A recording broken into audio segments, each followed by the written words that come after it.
ഇവിടെ നമ്മൾ കാണേണ്ട ഒരു പ്രധാനപ്പെട്ട കാര്യം കൂടിയുണ്ട്.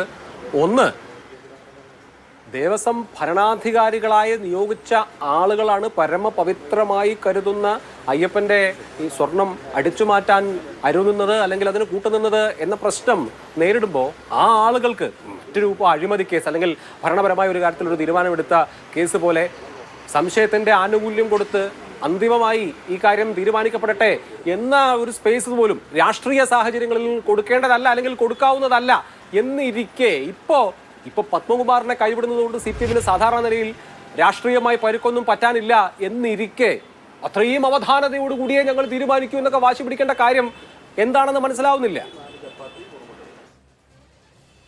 ഇത് വാശി പിടിക്കുന്നതിന്റെ പ്രശ്നമല്ലല്ലോ അഭിലാഷേ. കാരണം ഒന്ന് രണ്ട് കാര്യങ്ങൾക്ക് എനിക്ക് പ്രതികരണം കൂടെ പറയാനുണ്ട് ഈ ചർച്ചയില്. ഈ പ്രത്യേകിച്ചും അനൂപ്, ശ്യാംരാജ് തുടങ്ങിയവരൊക്കെ പറഞ്ഞ കാര്യത്തില് അതില് BJP പ്രതിനിധി പറഞ്ഞതിൽ തന്നെ ഞാൻ തുടങ്ങുകയാണ്. ഞാൻ ഇവരുടെ ചാനലുണ്ടല്ലോ, BJPയുടെ ജനൻ ചാനൽ, ജനൻ TV-യില് ഈ ശബരിമല വിഷയവുമായി ബന്ധപ്പെട്ട് ഒരു 6-7 ഡിബേറ്റിൽ പങ്കെടുത്തിട്ടുള്ള ആളാണ്. ഇന്നും വിളിച്ചാണെന്നെ, പക്ഷെ അതിനു മുമ്പ് മാതൃഭൂമി വിളിച്ചുകൊണ്ടാണ് ഇങ്ങോട്ട് പോകുന്നത്. അതില് അവര് നിരന്തരം പറഞ്ഞു പോന്നിരുന്ന ഒരു വാദം എന്താണെന്ന് അറിയുമോ?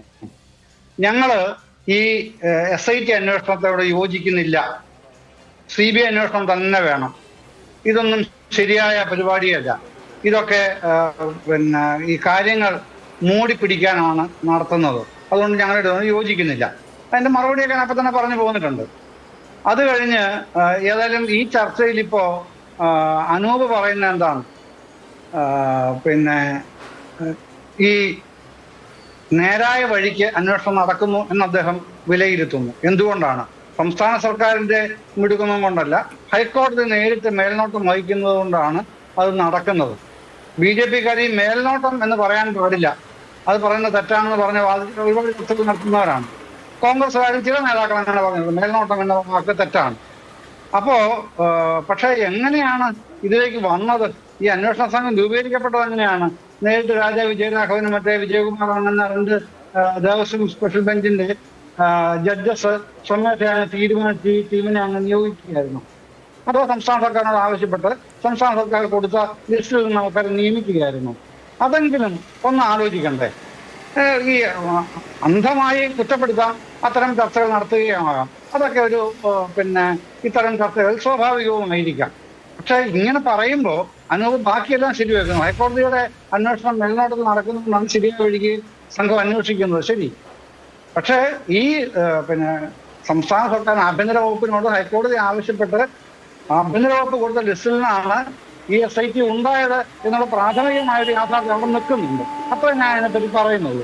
കാരണം താങ്കൾ തന്നെ അതിനോട് വിശ്വാസം പ്രകടിപ്പിച്ചല്ലോ. പിന്നെ മറ്റൊന്ന്, അഭിലാഷ് തന്നെ സൂചിപ്പിച്ച ഒരു കാര്യമുണ്ട്, അത് താങ്കളോടും കൂടെ ഞാൻ ചോദിക്കുകയാണ്. അഭിലാഷ്, ഈ ചെമ്പുപാളിയുടെ പ്രശ്നമാണല്ലോ, അങ്ങനെ തിരുത്തിയതാണല്ലോ താങ്കൾ പറഞ്ഞത്.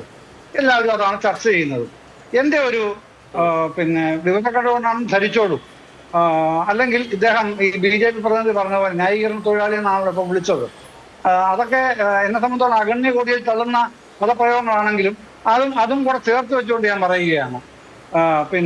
ഈ ഏതെങ്കിലും ഉണ്ണികൃഷ്ണൻ പോറ്റിയുടെ റിമാൻഡ് റിപ്പോർട്ടിൽ ഉൾപ്പെടെ പുറത്തു വന്നിട്ടുള്ള ഏതെങ്കിലും റിമാൻഡ് റിപ്പോർട്ടിൽ തങ്ങൾ കൊണ്ടുപോയത് ചെമ്പുപാളിയാണെന്നും സ്വർണം പൊതിഞ്ഞ ചെമ്പുപാളികളല്ല എന്നുള്ള വാദമുഖങ്ങൾ ഇവരാരെങ്കിലും പറഞ്ഞതായിട്ട് പോലീസിന്റെ റിമാൻഡ് റിപ്പോർട്ടിലോ 2 ഇടക്കാല റിപ്പോർട്ട് SIT കൊടുത്തത് ഹൈക്കോടതിയിൽ, അതനുസരിച്ച് ഹൈക്കോടതിയുടെ ഇടക്കാല വിധി വന്നല്ലോ, ഉത്തരവ് വന്നല്ലോ, ആ വിധികളിലോ ഇവരിങ്ങനെ ഈ പ്രതികളിങ്ങനെ സൂചിപ്പിച്ചതായിട്ട് തങ്ങൾ കൊണ്ടുപോയത് ചെമ്പ് പാളികൾ മാത്രമാണ്, സ്വർണം പൊതിഞ്ഞ ചെമ്പുപാളികളല്ല എന്നൊരു വാദം ഉയർത്തുന്നുണ്ട്.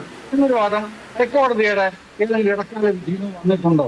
ഞാൻ അതിനെ പറഞ്ഞ് ഇവിടെക്കാട്ടുകൊണ്ട് ഞാൻ ചോദിക്കുന്നതാണ് എന്ന് തന്നെ ഞാൻ വന്ന് ധരിച്ചോളൂ. അപ്പോൾ ആ ഒരു കാര്യം കൂടെ ഞാൻ ഇവിടെ സംശയം ഉന്നയിക്കുകയാണ്. അപ്പോ മറ്റൊരു കാര്യം, ഈ ഉണ്ണികൃഷ്ണൻ കൊടുത്ത റിമാൻഡ് റിപ്പോർട്ട് തുടങ്ങുന്ന വാചകം തന്നെ ഇത് ഈ പറയുന്ന സ്വർണ്ണക്കൊള്ള എന്ന് വിശേഷിപ്പിക്കപ്പെടുന്ന ഈ സംഗതി സുമാർ 2 കിലോ സ്വർണം, തുടങ്ങുന്ന വാദം എങ്ങനെയാണ്, സുമാർ 2 കിലോ സ്വർണം ഇതിന് അടിച്ചു മാറ്റി, അത് അടിച്ചു മാറ്റി എന്നല്ല, തിരുവിതാംകൂർ ദേവസ്വം ബോർഡിന് ചതിവ് ചെയ്ത് നഷ്ടപ്പെടുത്തുക എന്ന ഉദ്ദേശത്തോടു കൂടിയാണ് അത് ചെയ്തത് എന്നാണ് വാചകം തുടങ്ങുന്നത് തന്നെ. ഇപ്പോൾ സുമാർ 2 കിലോ സ്വർണം എന്ന് പറയുന്നത് ഞാനല്ല, CPIM അല്ല, LDF അല്ല. ഈ റിമാൻഡ് റിപ്പോർട്ടിൽ അങ്ങനെ ഞാൻ വായിച്ചതാണ്. താങ്കൾ നമ്മുടെ എല്ലാ രീതിയിലുള്ള സാധാരണ റിമാൻഡ് റിപ്പോർട്ട് അതും വരുന്നുണ്ട്. ഇനി ബാക്കി കൂടുതലുണ്ടെങ്കിൽ വരുമെന്ന്. അത് എവിടെയാ വരിക? അത് റിമാൻഡ് റിപ്പോർട്ടിലല്ല തരിക. അത് പിന്നെ ഈ ഇവർക്ക് കൊടുക്കാനുള്ളത് ചാർജ് ഷീറ്റിലാണല്ലോ കൊടുക്കുക. ഏതൊക്കെ വകുപ്പ് ചേർക്കണം, ഇതിനകത്ത് ടെസ്റ്റ് ചേർത്തിട്ടില്ലല്ലോ എന്ന് വാദിക്കുന്ന ഒരുപാട് BJP നേതാക്കന്മാരുണ്ട്, BHP നേതാക്കന്മാരുണ്ട്. ഞാനുമായിട്ട് തർക്കിച്ചിട്ടുണ്ട് അവരൊക്കെ ഇതിനു മുമ്പ് ചർച്ചകൾ പലയിടത്തും. അപ്പൊ ആ ചാർജ് ഷീറ്റൊക്കെ വരണമെങ്കിൽ അത് വരുന്നത് ചാർജ് ഷീറ്റിലാണെന്നേ. ചാർജിൽ വരണമെങ്കിൽ ചാർജ് ഷീറ്റാണ് വരിക. അതങ്ങനെയല്ലേ സാധാരണ ഇത് കാണുക. അപ്പൊ ആ ചാർജ് ഷീറ്റ് വരാനുള്ള സമയം വരെ അന്വേഷണം പൂർത്തീകരിക്കേണ്ടതുണ്ടല്ലോ. December 3-ന് അതിന് റിപ്പോർട്ട് കൊടുക്കുകയും വേണമല്ലോ. അതിനുള്ള ആ ഒരു പീരീഡ് പോലും കൊടുക്കാതെ ഇതൊക്കെ ഞങ്ങൾ നിങ്ങൾക്ക് പറഞ്ഞുകൊണ്ടേയിരിക്കും എന്നുള്ളവർക്ക് പറയുകയാണെങ്കിൽ നമുക്ക് ചെയ്യാൻ പറ്റും. വസ്തുതകൾ ഇതായിട്ട് മുമ്പിൽ നിൽക്കുകയാണ്. ഇനി താങ്കൾ ചോദ്യത്തിലേക്ക് തന്നെ വരാമലാണ്. ഇതുകൊണ്ടാണ് ഇത്തരം കാര്യങ്ങൾ കൂടുതൽ വരണമെന്നുണ്ടെങ്കിൽ, നമ്മളുടെ ബോധ്യത്തിലേക്ക് വരണമെന്നുണ്ടെങ്കിൽ, കൃത്യതയുള്ള തീരുമാനം എടുക്കണമെന്നുണ്ടെങ്കിൽ ആ ചാർജ് ഷീറ്റാണ് വരേണ്ടത്. അപ്പോഴാണ് അത് സംബന്ധിച്ച് CPIM-നെ പോലുള്ള രാഷ്ട്രീയ കക്ഷിക്ക്, ഭരണം നയിക്കുന്ന പാർട്ടിക്ക് അതിന് നേതാക്കളെ പറ്റി ചാർജ് ഷീറ്റ് വന്നിട്ടില്ല എന്നുള്ളതാണ് അക്കാര്യത്തിന് കാരണമായി വരുന്നത്. അതുകൊണ്ടാണ് ഞാൻ പറഞ്ഞത്. ശരി ശരി, ഓക്കെ. ചാർജ് ഷീറ്റ് കൊടുക്കാൻ കാലവിളംബം ഉണ്ടാവില്ല. ഹൈക്കോടതി തന്നെ SITക്ക് സമയം നിശ്ചയിച്ചിട്ടുണ്ട് തുടങ്ങിയ കാര്യങ്ങളൊക്കെ അവിടെ സ്വാഭാവികമായും സൂചിപ്പിക്കപ്പെടും.